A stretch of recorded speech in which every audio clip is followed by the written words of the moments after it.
Magandang araw po sa inyong lahat. Ako po si FO1 Cancela ng Bureau of Fire Protection, Bato Fire Station, Camarines Sur. Narito upang magbigay ng paalala para makaiwas sa sunog. Kadalasang sanhi ng mga sunog ay nagmumula sa kusina. Narito ang mga paalala. Una, huwag iwanan ang kusina habang nagluluto.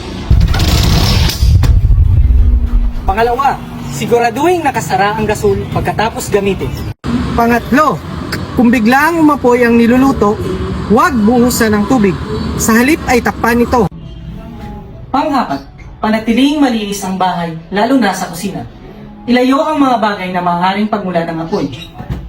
Mas masaya ang pamilya kung sa pagkainan ay sama-sama. Tandaan, sa pag-iwas sa sunog, hindi ka nag-iisa.